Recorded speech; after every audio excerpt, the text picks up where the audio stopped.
जय हिंद प्यारे बच्चों। कक्षा 10वीं का 2024-25 के दौरान होने वाला प्री बोर्ड एग्ज़ाम जो 18 दिसंबर को हुआ है मॉर्निंग शिफ्ट का, तो उस प्रश्न पत्र को लेकर उपस्थित हुई हूँ। बेटे आज हम इस प्रश्न पत्र के खंड क को पहले हल करेंगे, जो अपठित गद्यांश और पद्यांश होता है। आपको परीक्षा भवन में पेपर आधा घंटा पूर्व मिल जाता है, जिसमें 15 मिनट आपको अपनी डिटेल्स भरने में और 15 मिनट आपको क्वेश्चन पेपर को पढ़ने के लिए मिलता है। तो आप 15 मिनट जो क्वेश्चन पेपर पढ़ेंगे उसमें ये ध्यान दीजिएगा कि आप अपठित गद्यांश और पद्यांश को पढ़कर रखें, ताकि आप उसे जब उत्तर दें तो आपको उनको उत्तरों को आप प्रश्न इसमें गद्यांश में और पद्यांश में सरलता से ढूंढ सकें।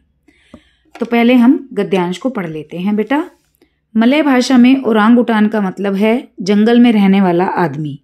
यह ऐसा आदमी है जो जंगलों में रहता है, जो काफ़ी कुछ आदमियों से मिलता जुलता है, हम इंसानों जैसा, लेकिन बहुत कुछ ऐसा भी जो उसे हम इंसानों से अलग करता है।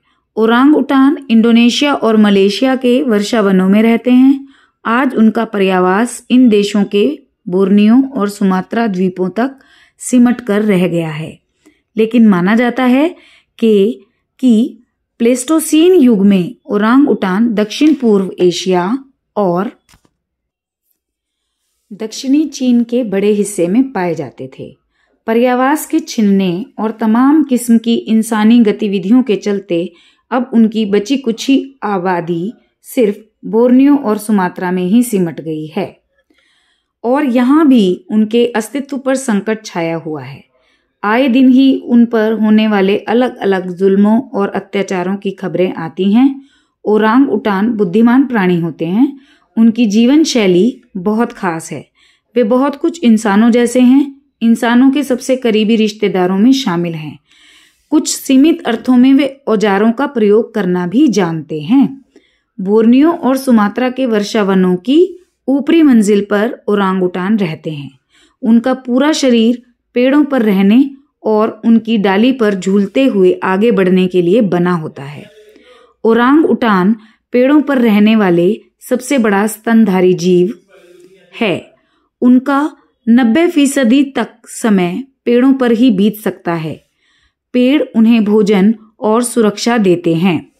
नीचे जमीन पर खतरा होता है, शिकारी घूमते हैं, इसलिए बहुत ही कम मौके होते हैं जब वे पेड़ों से नीचे उतरते हैं। तो बेटा ये हमने पूरा पहरा पढ़ लिया। ओरांगुटान एक चिंपैंजी या वनमानुष के तरह का ही एक जानवर होता है। चलिए अब हम इसके प्रश्नों को पढ़ लेते हैं।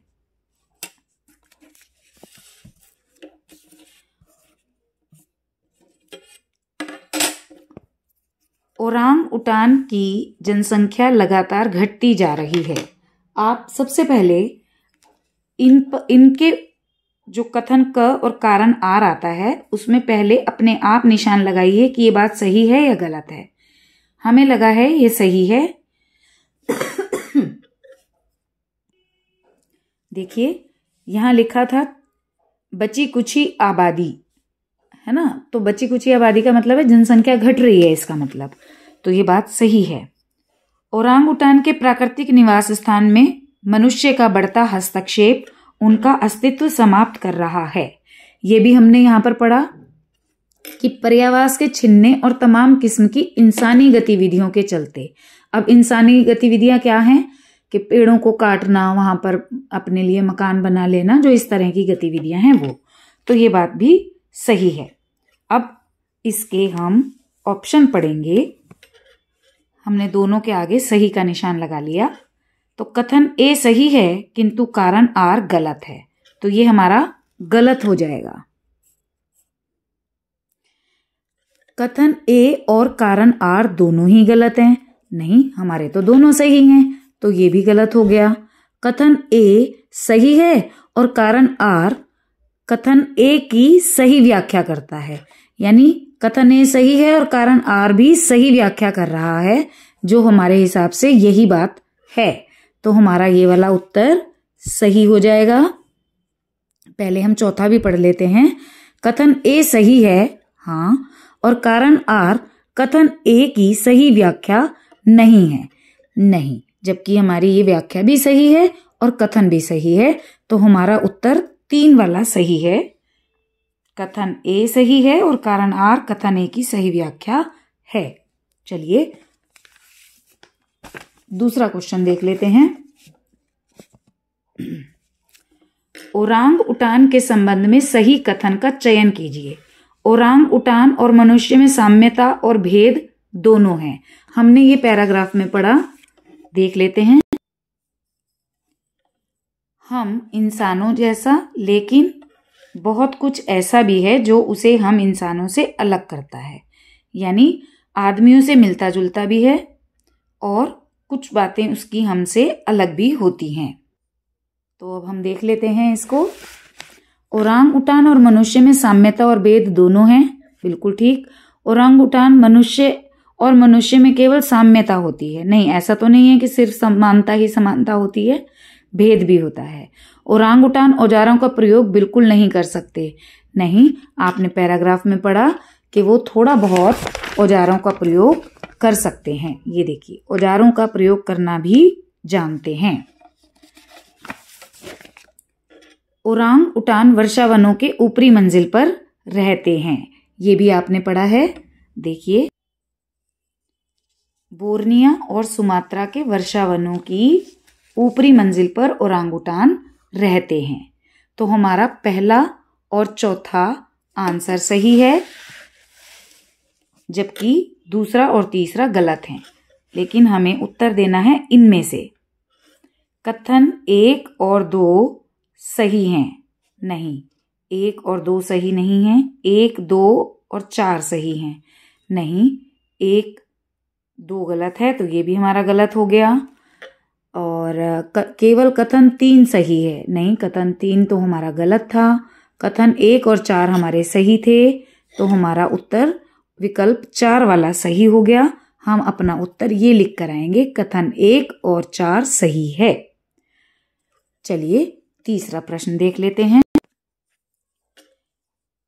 कॉलम 1 और कॉलम 2 से सुमेलित कर सही विकल्प चुनना है। पहले आप अपने आप मिला लीजिए बेटा इन्हें, फिर उसके बाद इनमें से देखिएगा कि आपका और इसका कौन सा मैच करता है। ओरांगुटान 90% समय बिताता है, आपने अभी पढ़ा यहाँ पेड़ों पर। ओरांगुटान का अर्थ जंगल में वास करने वाला मनुष्य है। ये सबसे पहली लाइन आपकी है बेटा, मलय भाषा में। ये देखिए, मलय भाषा में ओरांगुटान का मतलब है जंगल में रहने वाला आदमी। मलय भाषा में ओरांगुटान का मतलब है जंगल में रहने वाला आदमी। तो हमारा इसका हो गया दूसरे का दूसरा। और तीसरा है ओरांगुटान दक्षिण पूर्व एशिया और दक्षिण चीन के बड़े हिस्से में पाए जाते थे प्लेस्टोसीन युग में। तो हमने ये सारा पैरा में पढ़ लिया था। और अब हम देखते हैं कि हमारे मैच किससे हो रहे हैं। पहले का तीसरा, दूसरे का दूसरा और तीसरे का पहला। तो हमारा ये वाला उत्तर सही हो जाएगा। वर्तमान समय में ओरांगुटान किस प्रकार के वनों और देशों में पाए जाते हैं।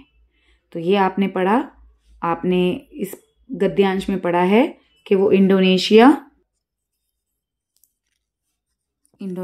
और मलेशिया वर्षावनों में रहते हैं। और इन्हीं के इंडोनेशिया और मलेशिया के जो द्वीप हैं बोर्नियो और सुमात्रा, इनमें ही वो पाए जाते हैं। पेड़ ओरांग उटान के लिए सुरक्षित स्थान हैं कैसे। अब इसका उत्तर भी आपको गद्यांश में मिल जाएगा, जो आपको खुद लिखना होगा।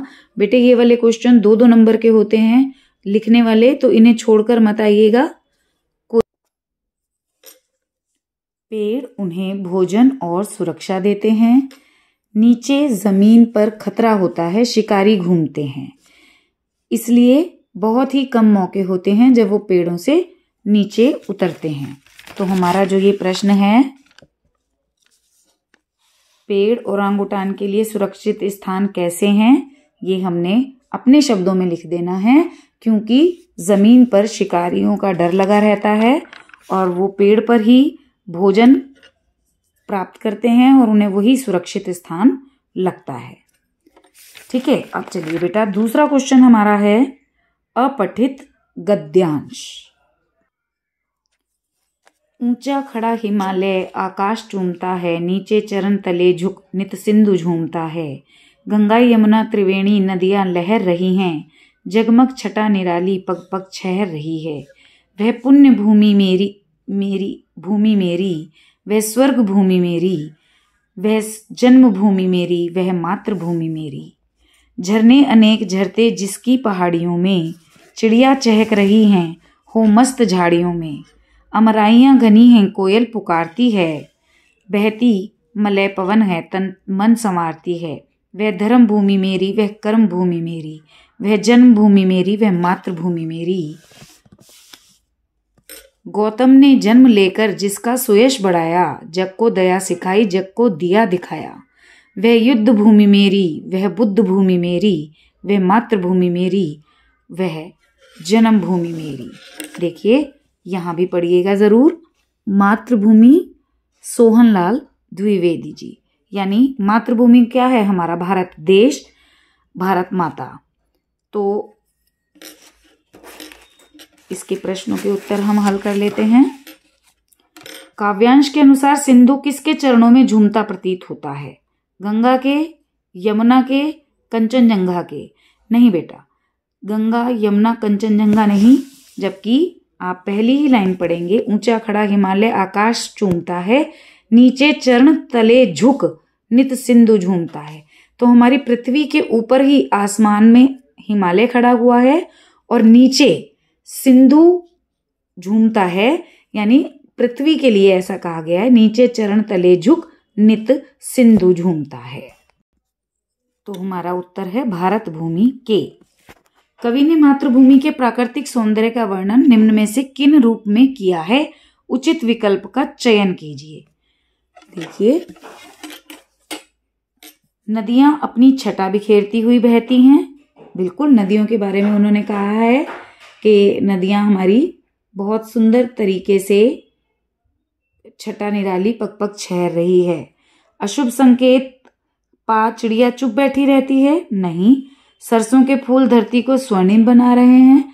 सरसों के फूल की हमारी कहीं भी इस गद्यांश में कहीं सरसों के फूल के बारे में नहीं आया है, तो ये भी गलत है। पहाड़ियों से अनेक झरने गिरते रहते हैं, हाँ ये आया है, झरने अनेक झरते जिसकी पहाड़ियों से। आप गद्यांश को दोबारा पढ़ेंगे तो आपको समझ आता जाएगा। तो हमारा पहला और चौथा इसमें सही है, तो इसलिए अब विकल्प देख लेते हैं।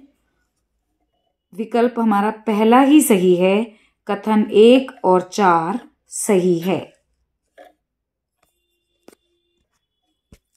कथन ए और कारण आर को पढ़कर उपयुक्त विकल्प चुनिए। कथन ए, राम, सीता और श्री कृष्ण के जन्म ने मातृभूमि का मान बढ़ाया है। जी हाँ, आप गद्यांश को दोबारा पढ़ के देखिएगा, जहां पर यह लाइन आई है आपको स्पष्ट हो जाएगा। राम, सीता और श्री कृष्ण ने संसार को धर्म, सत्य और प्रेम का मार्ग दिखाया है। ये बात भी बिल्कुल सही है। तो हम पहले यहीं पर छोटा छोटा सा निशान लगा लेंगे सही का, कि ये दोनों बातें सही हैं। अब देखते हैं ऑप्शन में क्या दिया है। कथन ए सही है किंतु कारण आर गलत है। नहीं, हमारा कथन ए भी सही है और कारण आर भी सही है। कथन ए और कारण आर दोनों ही गलत हैं, तो ये भी गलत हो गया हमारा, और ये भी गलत हो गया हमारा। कथन ए सही है और कारण, माफ कीजिएगा, तीसरा, कथन ए सही है और कारण आर ए की सही व्याख्या है। बिल्कुल ठीक, कथन ए और कारण आर दोनों सही है। ए की व्याख्या सही कर रहा है कारण आर। कथन ए सही है और कारण आर कथन ए की सही व्याख्या नहीं है, तो ये भी हमारा गलत हो गया। तो हमारा सही कौन सा है? ये वाला। तो हम उत्तर ये लिख देंगे। इस वाले प्रश्न में कथन और कारण में ये ध्यान दीजिए बेटा, जब भी आप इसे सॉल्व करें तो पहले आप अपने आप सही और गलत का निशान यहाँ पर लगा लें, उसके बाद ये आपको सॉल्व करना सरल हो जाता है। चलिए, गौतम ने मातृभूमि का सुयश किस प्रकार बढ़ाया है? ये देखिए, यहाँ गौतम का अर्थ है गौतम बुद्ध के लिए कहा गया है। उन्होंने हमारे देश का सुयश बढ़ाया है, यश बढ़ाया है, मान मर्यादा बढ़ाई है और जग को दया सिखाई है। दया का भाव लेकर उन्होंने ही हमें जागरूकता, जग को दिया दिखाया है, ज्ञान का प्रकाश फैलाया है। तो इसे आप अपने शब्दों में लिख देंगे कि गौतम ने यश बढ़ाया है और दया दिखाई है, साथ ही साथ ज्ञान का प्रकाश दुनिया को दिखाया है। प्रस्तुत काव्यांश में मातृभूमि की प्रशंसा में व्यक्त किन्हीं दो विशेषताओं का उल्लेख अपने शब्दों में कीजिए। तो बेटा, ये पूरी कविता आपने पढ़ी जिसमें हमारे देश के प्राकृतिक सौंदर्य के बारे में बताया है और यहाँ पर जन्म लेने वाले राम कृष्ण गौतम जैसे महान लोगों के बारे में बताया गया है। तो आप इसी को अपने शब्दों में लिख दीजिए, जैसे मैंने लिखा है। नदियां लहराती हैं, आम के वृक्षों में कोयल कूकती है, मेरे देश का प्राकृतिक सौंदर्य अति सुंदर है, इस देश में राम कृष्ण गौतम ने जन्म लिया है और देश का मान बढ़ाया है, ज्ञान दिखाया है या ज्ञान की रोशनी प्रदान की है। इस तरह लिखकर आप इसको पूरा कर देंगे। इस तरह से आपका खंड क जो है पूरा हो जाएगा। कोई भी बच्चा किसी भी प्रश्न को छोड़कर नहीं आए।